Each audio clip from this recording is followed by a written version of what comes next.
If you are a fan of African tradition and culture, then this space is meant for you.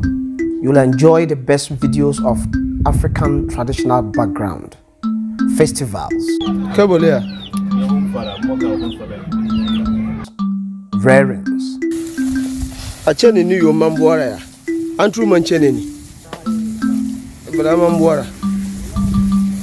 children and young adult plays,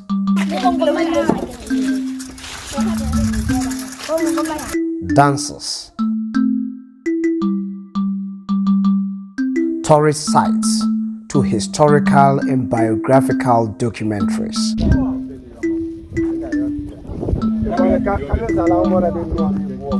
Not leaving out opinions of Africans on African literature.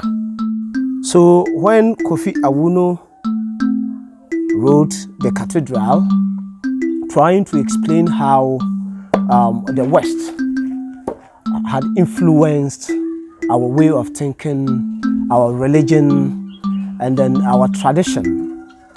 And then you know how the culture can affect your image and identity. And when your image and identity are affected, then your reputation goes the negative.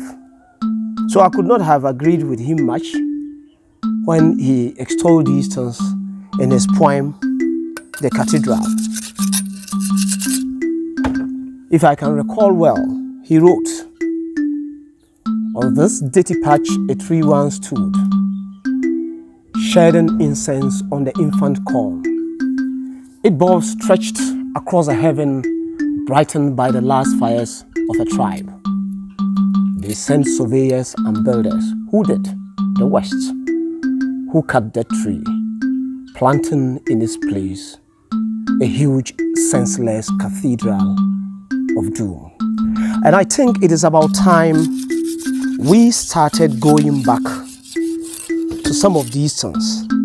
And to say that we cannot adopt certain things about the West will be the most stupid thing for any man to ever think, let alone say.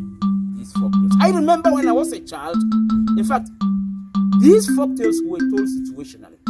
There were sometimes they could tell a story, and a child dared not enter the dark room all alone, simply because that folktale or that story got the potential or could inject in you the necessary fear that will keep you at where you are.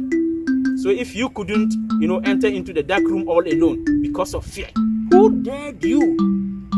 Who dared you at the time to move from one village to the other all alone to misbehave? Today, Africans and homes of Africans, schools of Africans, African children have no root. They find nowhere to get lessons. The only way we think is movies. I'm not saying we shouldn't watch movies, but we should do it selectively. But one of the best ways we can get our morality back is what? Is through these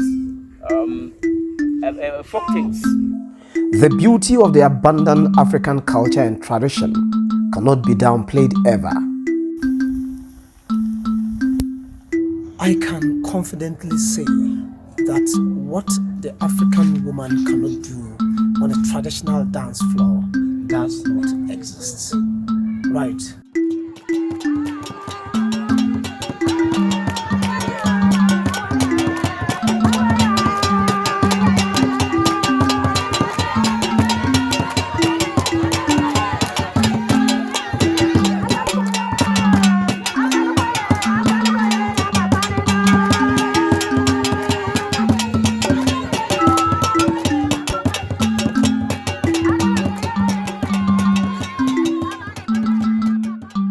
Anything of talent that you can find on a kid's playground, the African child can demonstrate clearly with verve.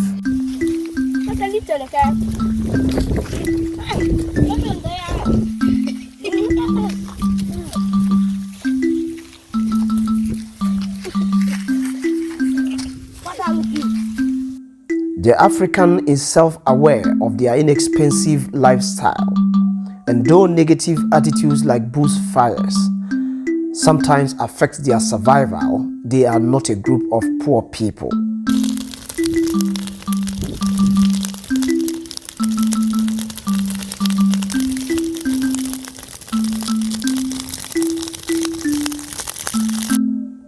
Subscribe to this channel as we bring you in-depth description of the less costly representation of thatch roofings. This is somewhere in the eastmost part of northwestern Ghana, and this is a Fulani settlement. Red Earth mud housing and the 13th century Gulvoltric style buildings of the Sudano-Sahelian architecture. You will enjoy childhood exploits in how kids, for example, hunt for wild fruits and also get to know about some staple foods in the continent.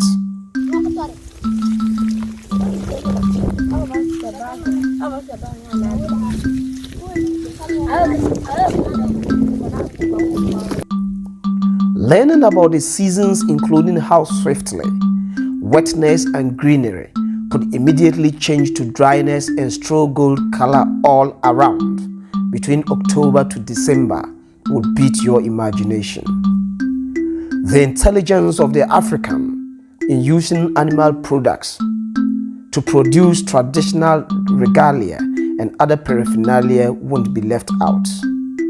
We will have you learn even the little things, like why everyone rears a fowl or two, and why piglets will stray and not sleep at midnight. This is the channel, Akram the African.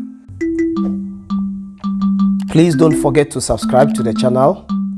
Also tap the notifications button and leave in the comments section where you are watching this video from and what kind of videos about Africa you expect to see here in the future. Africa, we are one people.